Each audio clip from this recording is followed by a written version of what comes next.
Mencari ilmu penting, tapi niat dalam mencari ilmu lebih penting. Ada lagi yang lebih penting, adab dalam mencari ilmu.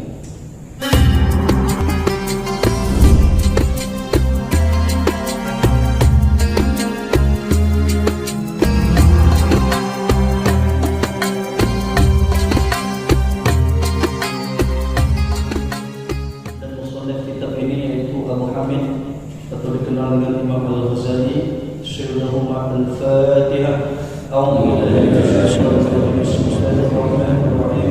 Alhamdulillahi Rabbil Alamin Ar-Rahmanir Rahim Maliki Yawmiddin Iyyaka na'budu wa iyyaka nasta'in Ihdinas siratal mustaqim Siratal ladzina an'amta 'alaihim ghairil maghdubi 'alaihim waladdallin.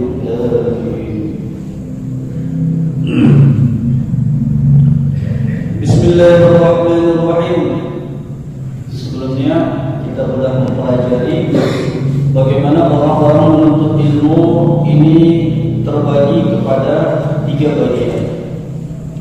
Ada orang yang mencari ilmu karena Allah Subhanahu wa taala, yang mencari ilmu karena kepentingan dunia tujuannya, dan yang ketiga adalah orang mencari ilmu karena dia ingin kemegahan, ingin mendapatkan kewibawaan, dan ingin mendapatkan kehormatan daripada orang lain. Yang mana daripada 3 golongan ini sudah tentu golongan pertama yang dianjurkan ataupun yang diridhoi oleh Allah Subhanahu wa taala. Bismillahirrahmanirrahim. Asyaddu an-nas 'adaban يوم القيامة علم لم ينفعه الله بعلمه لم يعمل به. رواه الطبراني وعبد الله بن عدي والبيهقي عن أبي هريرة. Paling berat-beratnya azabnya manusia pada hari kiamat adalah orang alim yang Allah Subhanahu wa taala tidak memberikan manfaat kepada ilmunya. Manfaat dengan ilmunya. Jadi ilmu yang bermanfaat adalah ilmu yang bisa kita amalkan. Saya memiliki ilmu pandai berwudu, memiliki ilmu tahu syarat-syarat wudu dan rukun-rukun wudu. Kemudian saya berwudu untuk diri saya sendiri, maka ilmu itu adalah memberikan manfaat untuk diri saya.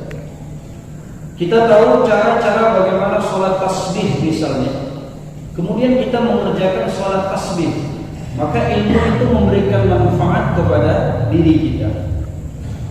Yang kedua ada ilmu barakah. Ilmu barakah lebih tinggi daripada ilmu yang bermanfaat. Ilmunya ini berterusan, ilmu yang barakah ini. Misalnya kalau dia membuka satu pesantren, itu santrinya banyak, dia bisa sampaikan kepada orang lain. Kalau dia memiliki ilmu disampaikan kepada orang lain mengamalkannya dan disampaikan lagi kepada orang lain. Namanya barakah. Itu ilmu yang barakah. Ya minimalnya kita dapat ilmu yang bermanfaat lah, yang bisa kita amalkan. Karena selain daripada ada fadilah-fadilah keutamaan orang menuntut ilmu, orang yang menuntut ilmu itu ikan-ikan di lautan akan memintakan ampun kepadanya. Malaikat rela mengembangkan sayapnya untuk dijalani oleh orang yang menuntut ilmu. Banyak lagi fadilah-fadilahnya. Dan biasanya Nabi itu akan memberikan fadilah dalam satu amal, kemudian akan memberikan ancaman. Fadilah salat. Apa fadilah salat? Allah berjanji akan memasukkan orang yang menjaga salatnya 5 waktu ke dalam surga. Dan orang yang tidak mengerjakan salat, Nabi tidak berjanji ataupun Allah Subhanahu wa taala tidak berjanji untuk memasukkannya ke dalam surga. Ada kalanya Allah mengampuninya, ada kalanya Allah mengadabnya. Tapi ada juga ancaman-ancaman di dalam salat. Fawailul lil musallin, maka celakalah bagi orang-orang yang salat. Alladzina hum fi salatihim sahun, di dalam salatnya mereka lalai. Maka di dalam kitab Ihya Ulumuddin kata Imam Al-Ghazali, di situ dituliskan bahwa ada ayat yang berbicara la taqumus shalah hatta ta'lamu ma taqulun. Janganlah kamu mengerjakan salat sehingga kamu mengetahui apa yang kamu katakan. Jadi ayat ini Pak, ayat ini turunnya adalah untuk para sahabat. Dulu zaman sahabat awal-awal Islam itu khamar masih diperbolehkan. Jadi orang pada zaman Nabi dulu, orang minum khamar, mabuk dulu, baru nanti sholat isya. Jadi sholat dalam keadaan mabuk. Maka turunlah ayat ini teguran. Khamar belum diharamkan pada masa itu. Jadi di dalam usul tafsir itu, kenapa hikmahnya khamar itu diturunkan secara bertahap-tahap, bukan langsung semenjak Islam itu ada khamar itu langsung diharamkan. Tidak, tapi bertahap-tahap dia. Sampai Sayyidina Umar berdoa, ya Allah, bayyin lana bayanan syafiyan. Jelaskan kepada kami masalah khamar ini dengan penjelasan yang sempurna. Bagaimana hukum khamar? Akhirnya turunlah ayat Inna marjijus syaitan. Ada tuh ayat dalam juz 7 atau juz 6 mengenai khamar, barulah khamar itu diharamkan. Jadi kembali lagi, orang yang dia sholatnya yang tidak tahu apa yang dia katakan, kata Imam Al-Ghazali, sama dengan orang yang mabuk. Karena zaman sekarang tidak ada lagi orang yang mabuk kemudian dia sholat. Jarang Pak ya. Ada orang mabuk di sana, misalnya ada pesta atau apa, kemudian dia sholat kembali. Jarang itu. Jadi ayat ini bagaimana? Ayat ini adalah, walaupun dia ayatnya untuk para sahabat, ini bisa juga dikenakan kepada kita. Jadi kita sholat, kita nggak tahu apa yang kita katakan. Bismillahirrahmanirrahim. Tahu bacaannya aja, tapi maknanya nggak tahu. Sehingga hati tadi lalai. Alhamdulillahi Rabbil Alamin. Tidak kita rasakan dalam hati apa terjemahnya. Tapi kalau orang yang dia mengetahui artinya saja secara bahasa, itu lebih berkesan Pak. Itu lebih berkesan. Alhamdulillahi Rabbil Alamin. Dalam hati segala puji bagi Allah Tuhan semesta alam. Ar-Rahmanir Rahim, yang maha pengasih lagi maha penyayang. Jadi mulut berbicara tapi hati menerjemah apa yang diucapkan oleh mulut. Jadi sholatnya ada kesannya, mengetahui apa yang dia katakan. Saya kasih contoh mudahnya begini Pak. Ada dua orang menteri. Kata raja, besok kalian dua memberi laporan kepada saya dengan kata-kata yang sudah disediakan.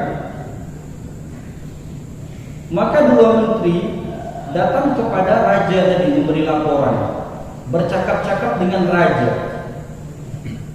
Yang satu menteri normal, yang satu lagi udah minum 3 botol, mabuk dia. Jadi dia memberi laporan mabuk, dalam keadaan mabuk, dia tidak mengetahui apa yang dia katakan. Kira-kira bagaimana seorang raja memandang dua menteri tadi? Tentu yang lebih mengetahui maknanya itu lebih didengar, lebih disukai oleh menteri. Logisnya begitu Pak ya. Tentunya seperti itu. Nah begitu juga kita dalam sholat. Ustaz, payahlah kalau menghafal itu.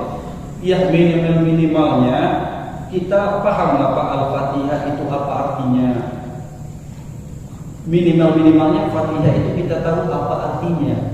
Jadi kita udah lama sholat, kita nggak tahu apa yang kita bilang, apa yang kita minta dengan Allah. Karena as-sholat lughatan ad-du'a. Sholat itu di dalam bahasa itu adalah doa. Kita lihat dari mana? Inna sholati wa nusuki wa mahyaya wa mamati lillahi rabbil alamin.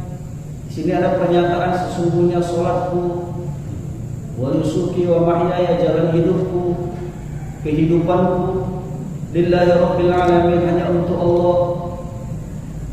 Dan kalau misalnya tahu terjemahannya itu lebih enak ya. Rabbighfirli warhamni, dalam duduk antara dua sujud Ya Allah, ampunkanlah aku, warhamni, sayangilah aku, wajburni, tambahlah kesalahan-kesalahan dan dosa-dosaku, warfa'ni, angkatlah derajatku, wa'afini, berikan afiat kepadaku, wa'fu anni, dan ampunilah aku. Jadi ada kesan dia. Begitu juga di dalam bacaan-bacaan yang lainnya. Alhamdulillahirabbil alamin, segala puji bagi Allah Tuhan semesta alam. Pasti hati itu akan ingat kepada Allah. Ar-Rahmanir Rahim, yang Maha Pengasih lagi Maha Penyayang. Pasti akan ingat kepada Allah kalau tahu terjemahnya. Maliki Yaumiddin, raja yang menguasai hari pembalasan. Cerita Allah lagi. Pasti mengingat Allah. Iyyaka na'budu wa iyyaka nasta'in. Hanya kepada Engkau lah Allah kami menyembah, dan hanya kepada Engkau lah Allah kami meminta pertolongan. Doa lagi, ihdinas siratal mustaqim, tunjukkanlah kami jalan yang lurus. Siratal ladzina an'amta 'alaihim, yaitu jalannya orang-orang yang Engkau berikan nikmat kepada mereka. Siratal ladzina an'amta, Engkau berikan nikmat, berarti khitbahnya kepada Allah. Itu pasti ingat Allah lagi itu, Pak. Ghairil maghdubi 'alaihim, bukan orang-orang yang disesatkan, yang dimurkai atas mereka.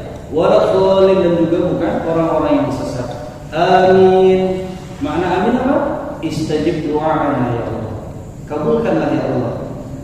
Amin ay istajib, kabulkan ya Allah. Jadi senantiasa mengingat Allah dalam salat. Allahu Akbar, Allah Maha Besar. Masukkan dalam hati, Allah Maha Besar. Nah, itu dia, Pak. Jadi ada ruh kita di dalam salat. Selalu ingat Allah.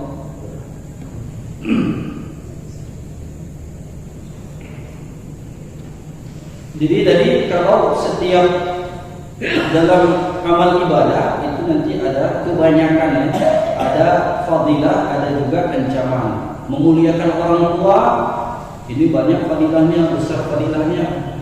Ada juga ancamannya kalau tidak taat kepada orang tua, durhaka kepada orang tua. Jadi ada timbal baliknya. Wa kana sallallahu alaihi wasallam, dan adanya Nabi sallallahu alaihi wasallam yaqul, beliau kebanyakan berkata di dalam doa beliau ini untuk mengajarkan kepada umat baginda Nabi, Allahumma inni a'udzubika min ilmin la yanfa'. Ya Allah, sesungguhnya aku memohon kepada Engkau, berlindung kepada Engkau daripada ilmu yang tidak bermanfaat, yaitu ilmu yang tidak membuat seseorang yang mempunyai ilmu itu untuk beramal. Jadi ilmu tidak bermanfaat, tidak diamalkannya. Wa qalbun la yakhsha, wa qalbin la yakhsha, dan hati yang tidak khusyuk, yaitu untuk mengingat Engkau, dan tidak khusyuk untuk mendengar kalam-kalammu, mendengar Al-Quran. Kalau mendengar Al-Quran hatinya itu enggak khusyuk. Kenapa? Hatinya keras. Wa amal la yarfa', kemudian amal yang tidak diangkat, yaitu tidak diterima oleh Allah Subhanahu wa taala. Wa du'a la yasma', dan doa yang tidak didengar, yaitu tidak dikabulkan oleh Allah Subhanahu wa taala. Jadi senantiasa Nabi ini selalu berdoa kepada Allah mengenai hal-hal yang dibacakan tadi. Ilmu yang tidak bermanfaat, hati yang tidak khusyuk, ilmu amal yang tidak diangkat, diterima oleh Allah, kemudian doa yang tidak didengar oleh Allah, itu tidak diijabahi oleh Allah Subhanahu wa taala. Kemudian Nabi sallallahu alaihi wasallam bersabda, "Barartu lailata asrabi."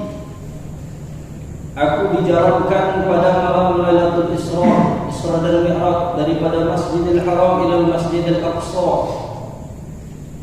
Berjalan, kemudian Nabi berjumpa bi aqwamin tuqradu syafaruhum bi maqaridin min narin, fa qultu man antum?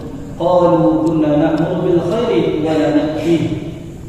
Dengan kaum-kaum yang dibelenggu mulut-mulut mereka dengan belenggu daripada api. Maka aku mengatakan, siapakah kalian? Mereka mengatakan, kami adalah orang yang memerintahkan dengan kebaikan dan kami tidak mengerjakannya.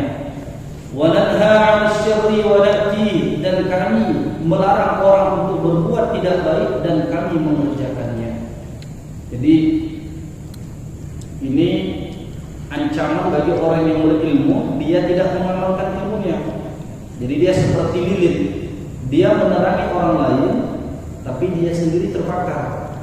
Nah, lilin itu kan seperti itu, menerangi orang yang di sekitarnya, tapi lilin itu membakar dirinya sendiri. Nah, begitulah orang yang tidak mengamalkan ilmunya, menerangi orang lain, tapi dia tidak mengamalkan ilmunya. Maka nanti di sini jelaskan minimal itu berapa kali dia mengamalkan ilmunya.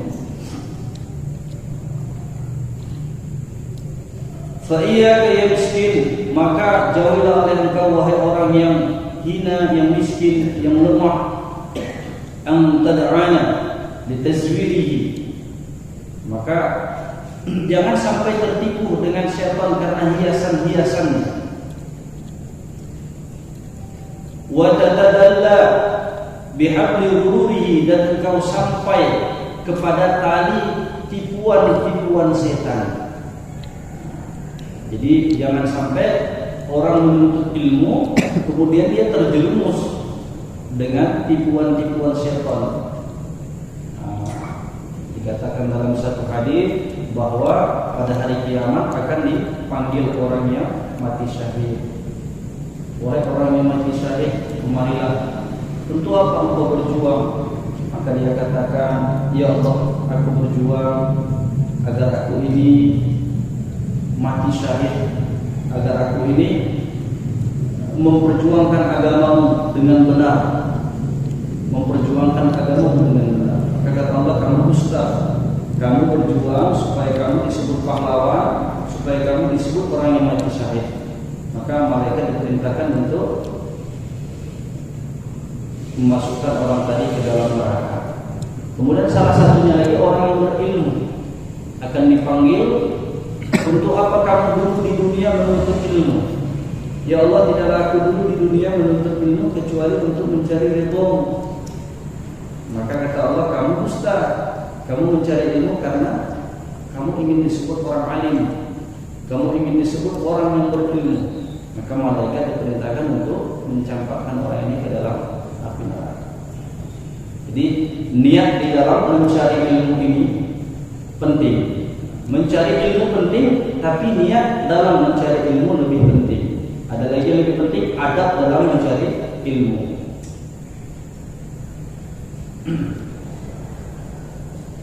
Wa yuqalu wailun ay 'alamu halakin lil jahil haitsu lam yata'allam marah.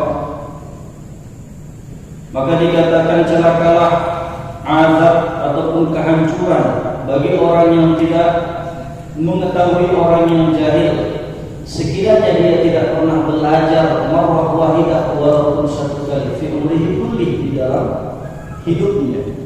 Jadi banyak Pak, kalau kita lihat orang-orang tua yang lebih tua daripada kita, itu istinjanya aja kita lihat belum tahu bagaimana adat-adat istinja. Orang-orang yang lebih tua daripada kita enggak pernah ke masjid sama sekali. Banyak kita lihat. Kita bukan tunjuk orang, tapi memang ada di kampung kita, Pak. Allah alam, kalau di sini mungkin orangnya soleh semua, enggak ada. Kampung sebelah mungkin ada. Tapi saya lihat itu memang ada. Gitu. Sampai umur 70 dia enggak tahu apa itu baca Quran, apa itu wudu, enggak pernah ke masjid. Itu ada seperti itu. Maka celakalah orang yang seperti ini. Dia tidak pernah belajar walaupun satu kali di dalam umur seumur hidupnya. Dan celakalah lil alim haitsu lam ya'mal bima alima al-farra. Celaka juga bagi orang yang berilmu sekiranya dia tidak mengamalkan dengan yang dia ketahui 1000 kali. Ini maksudnya adalah perumpamaan. Maka dikatakan, ada juga yang mengatakan celaka bagi orang alim sekiranya dia tidak mengamalkan dengan ilmunya 70 kali. Jadi kata-kata 1000 kali ini hanya perumpamaan. Jadi wajiblah bagi orang yang sudah mengetahui dia untuk mengamalkan ilmunya. Wajib ini.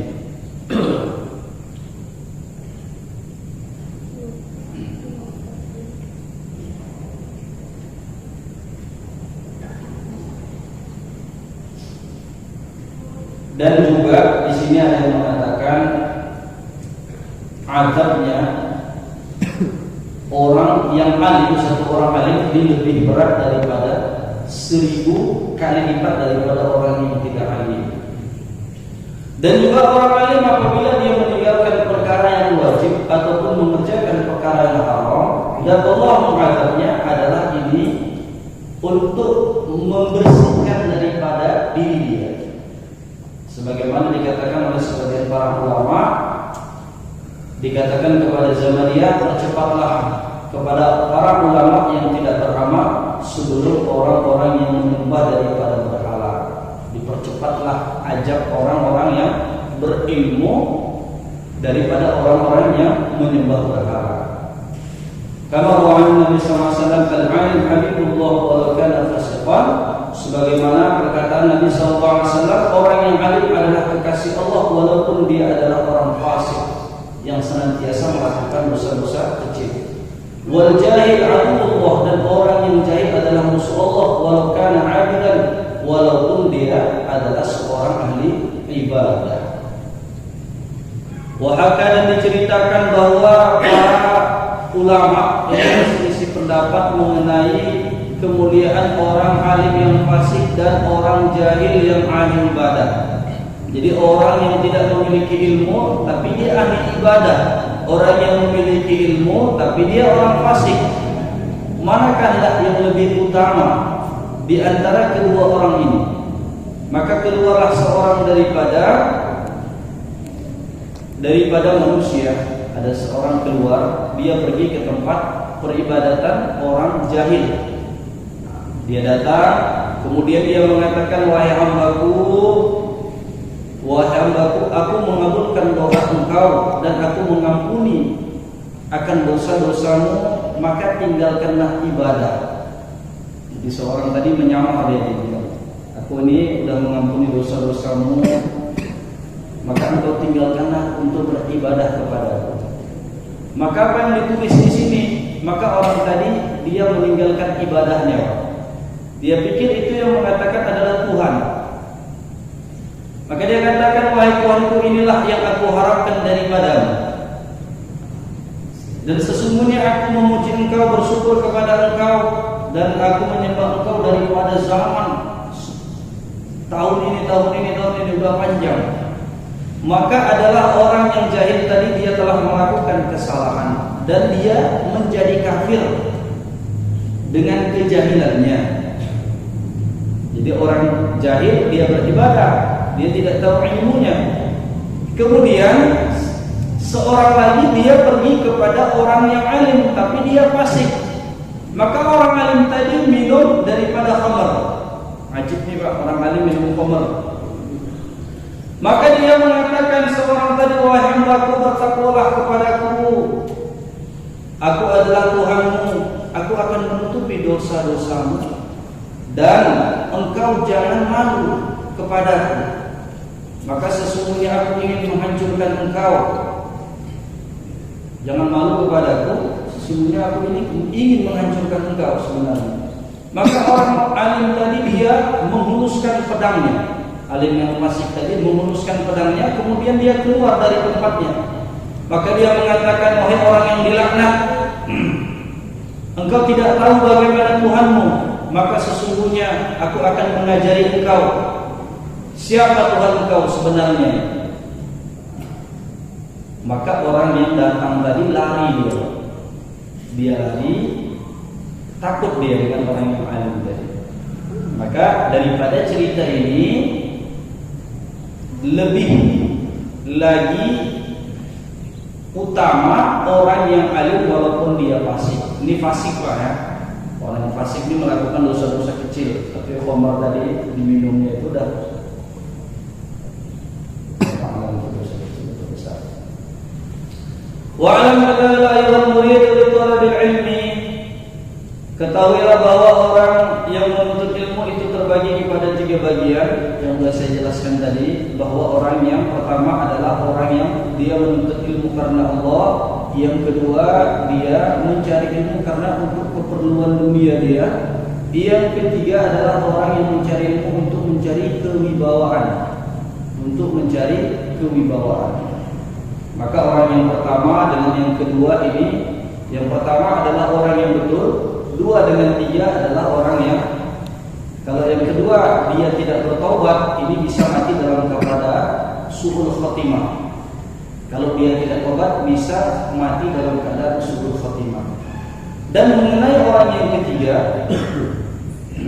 ini kata Nabi SAW, ini yang saya takuti itu bukan Dajjal. Yang paling saya takuti, kata Nabi SAW, adalah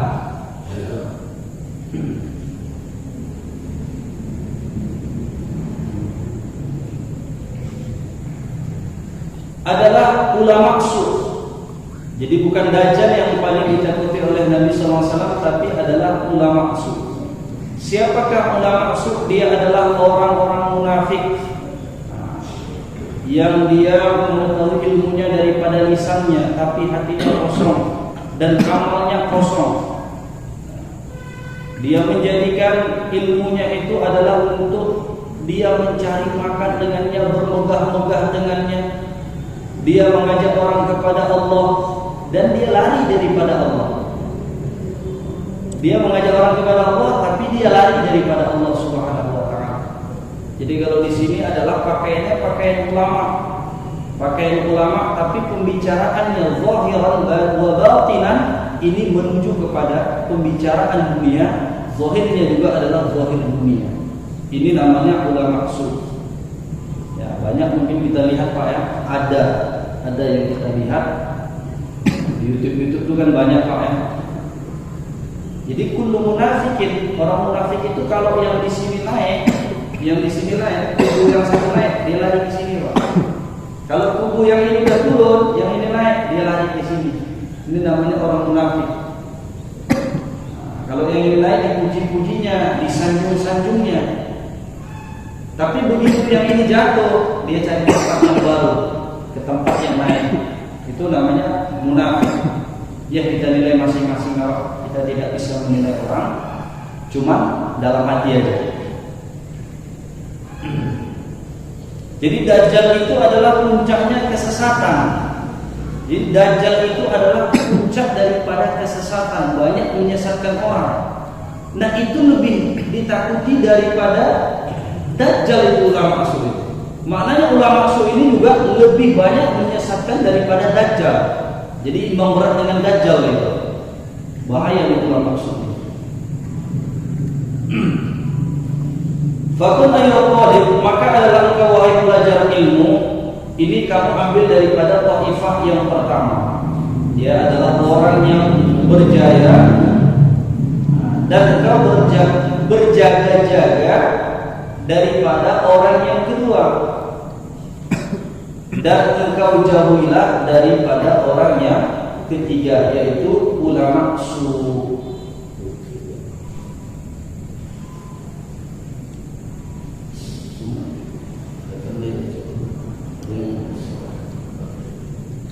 Fa'in kunta, maka jikalau kau mengatakan sama bidayatul hidayah allati dzakartuha sabiqan la ujarriba biha nafsi al-amarat wa ghayruha fa hal taqlibuha fa aqulu laka 'ina man wasaitu lil khair anna bidayataha al-hidayah dhahira la taqwa wa nihayatuha batina taqwa fala 'aqiba illa bi taqwa wa huda illa al-muttaqin wa taqwa 'ibaratu al-imtithali awamirillahi ta'ala wajtinabi nawahi. Jadi ini kata musannif, maka jika engkau mengatakan apakah bidayatul hidayah, permulaan hidayah yang aku sebutkan sebelumnya itu apa, maka aku akan mencoba dengannya diriku, jiwaku, maka aku akan mengatakan kepada engkau, ketahuilah bahwa permulaan daripada hidayah zahirnya takwa dan akhirnya adalah batin takwa. Jadi hidayah itu zahirnya udah takwa, nanti puncaknya batinnya itu juga takwa. Jadi zahirnya mungkin perbuatan tangannya, perbuatan kakinya, perbuatan matanya, batinnya mungkin perbuatan hatinya, perbuatan hatinya, rasa dengki, iri dan sebagainya, itu nanti juga akan sampai kepada takwa. Takwa itu adalah ibarat daripada mengerjakan perintah Allah dan menjauhi daripada larangan-larangan Allah. Takwa itu mengerjakan perintah Allah dan menjauhi daripada larangan-larangan Allah. Dzalikal kitabu la raiba fihi, Al-Qur'an itu tidak ada keraguan di dalamnya. Hudal lil muttaqin, Al-Qur'an itu petunjuk bagi orang-orang yang bertakwa. Petunjuk bagi orang-orang yang bertakwa. Maknanya apabila seseorang dia mengerjakan perintah Allah dan menjauhi larangan-larangan Allah, dia akan mudah untuk memahami Al-Quran. Dia akan mudah untuk memahami Al-Quran. Kalau orang sudah takwa kepada Allah Subhanahu wa taala. Karena Al-Quran itu adalah hudal lil muttaqin, petunjuk bagi orang-orang yang bertakwa.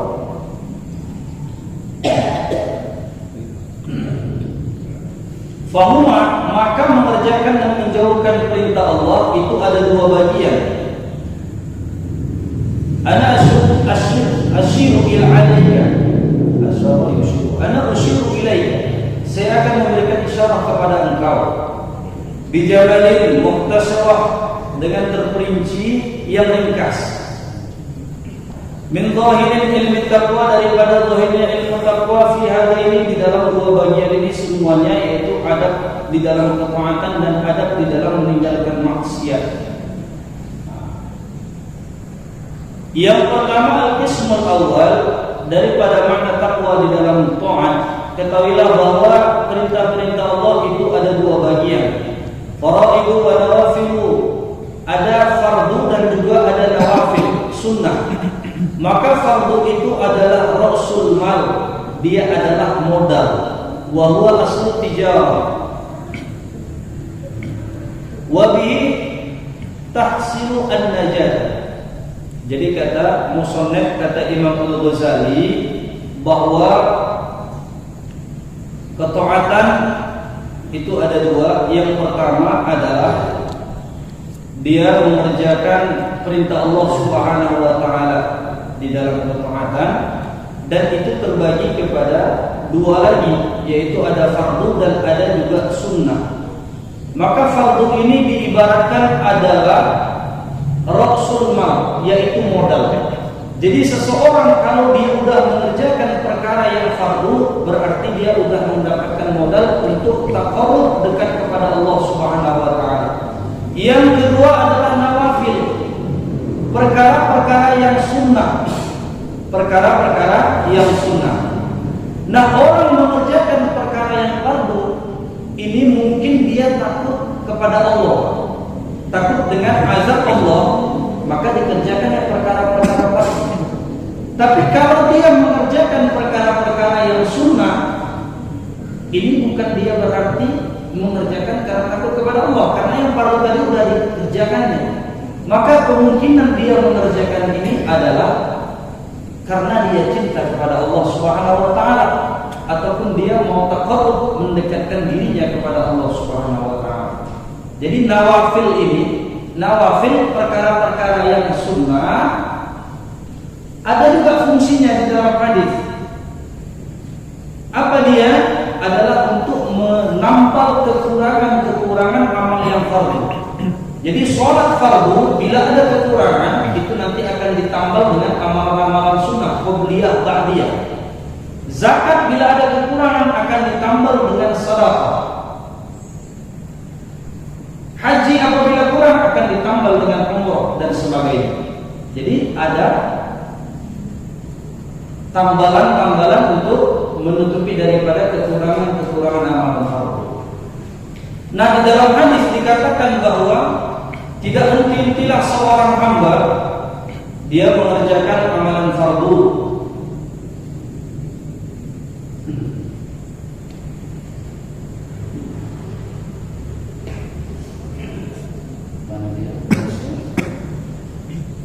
Tidaklah mendekat kepada orang yang mendekat kepadaku, dia mengerjakan perkara yang aku wajibkan kepada mereka, seperti dia menjauhkan daripada zina, kemudian dia mengerjakan sholat dan zakat. dan tidak henti-henti seorang hamba dia mencari kecintaan, mendekatkan diri kepadaku dengan perkara-perkara yang sunnah sehingga aku mencintainya. Jadi kalau sudah Allah Subhanahu wa taala mencintai, fa idza ahbabtuhu, kalau sudah aku mencintainya, maka adanya pendengarannya adalah pendengaran, maka adanya aku sebagai pendengarnya yang dia mendengar dengannya, dan aku sebagai penglihatannya yang dia melihat dengannya, dan aku sebagai lisannya yang dia berbicara, dan aku sebagai tangannya yang dia kerjakan, dan aku sebagai kakinya yang dia berjalan dengannya. Maksudnya bagaimana? Adanya aku menjaga seluruh anggota tubuhnya, dan aku akan mengawasi setiap dia bergerak.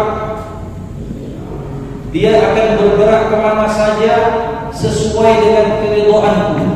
Jadi kalau seorang hamba sudah banyak mengerjakan amalan sunnah, tiap malam dia tahajud, untuk apa? Untuk mendekatkan diri kepada Allah.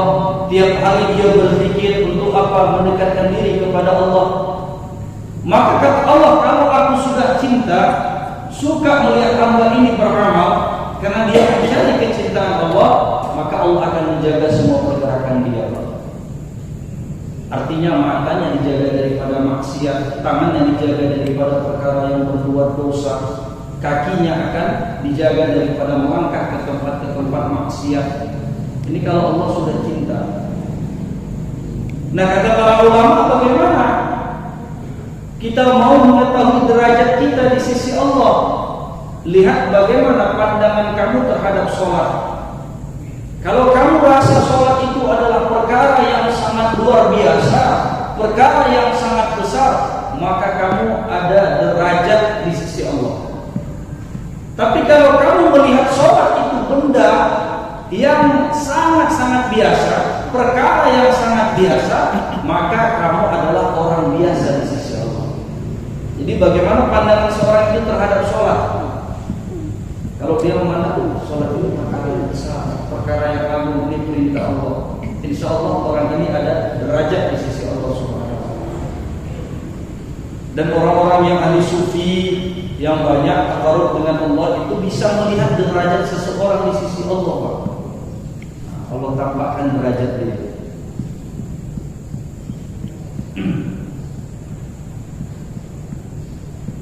Dan nawafil itu tidaklah dia kerjakan kecuali ini karena hikmat kepada Allah. Jadi orang yang mengerjakan banyak sholat nawafil ataupun dia mengerjakan amalan-amalan sunnah, ini sebagaimana seorang yang dia berkhidmat kepada Tuhannya.